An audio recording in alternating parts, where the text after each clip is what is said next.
The Niagara River has seen a significant improvement when it comes to the health of the fish, livestock, and water birds, thanks in large part to the RAP program.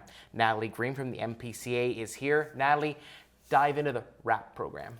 Sure. So RAP stands for Remedial Action Plan Program. It's a program that's been ongoing since the 1980s, and not just in the Niagara River. Back in the 1980s, the governments of Canada and the US, in part with Ontario as well, declared 43 different locations throughout the Great Lakes Basin that were considered to be degraded or worse than other Great Lakes locations. The Niagara River is one of those particular locations. They're called areas of concern. And each of those areas of concern requires a Remedial Action Plan Program, or RAP, to track efforts and to improve water quality and ecosystem health in those particular locations.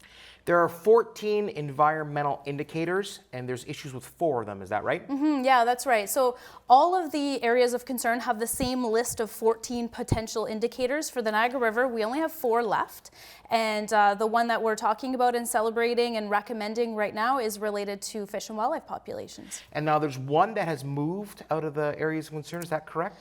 Yeah, so the RAP program last year officially heard from Canada and Ontario. They're the final decision makers when we make these recommendations. It was related to water quality at Queens Royal Beach in particular, and that one moved from impaired to not impaired as well.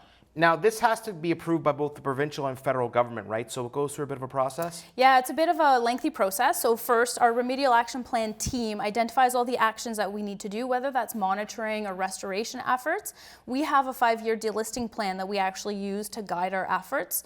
And once we have completed all of those actions, we go through an assessment process. So we look at all of the scientific data, we pull it together, we see if we've met our particular goals that we have for that indicator.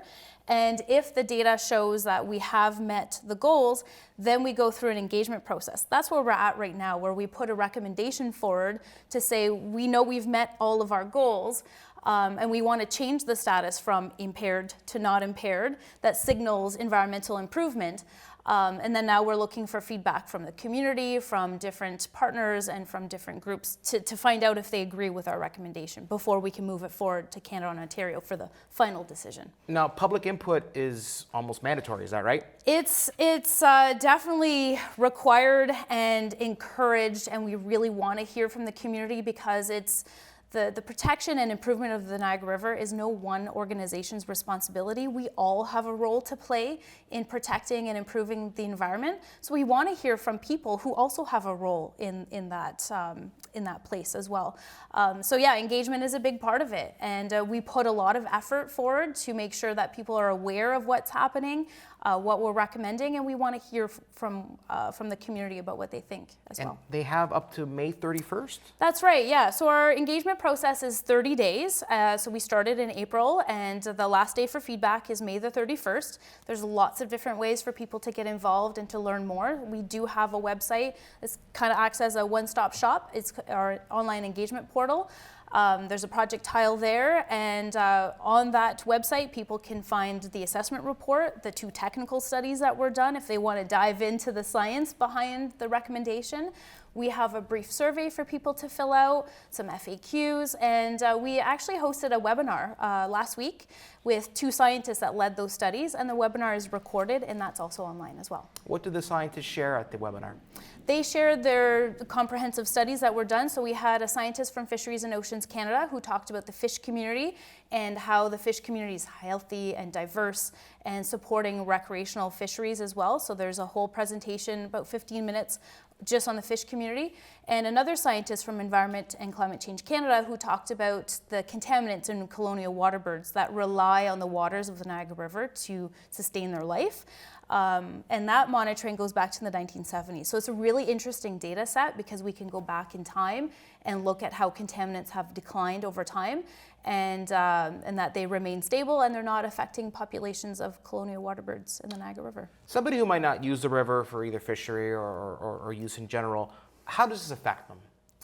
Well, the environment sustains all of us. Even if you're not near the Niagara River, it provides a lot of ecosystem benefits, tourism, the economy, drinking water, for example. If you live near the Niagara River, it is a source of drinking water.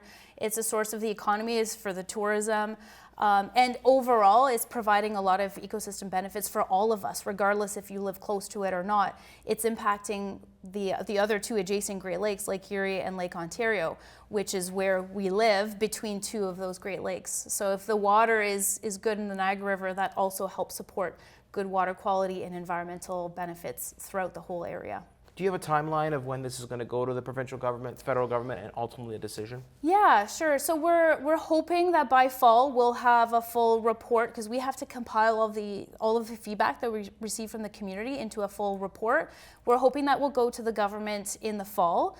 That process usually for their review usually takes about a year, so 6 months to a year. So we're hoping by 2025 that we'll have a full recommendation. That's also provided that the community supports our recommendation as well. And after we get the green check mark from those two levels of government, where does the RAP program go for the other, I guess, three, right? Yeah, that's right. So we keep focusing our efforts. We keep working together. There's three main indicators that we have left. One is a historic contaminated sediment site that we're currently tackling. And if people go to getinvolved.npca.ca, there's a project tile for that one as well.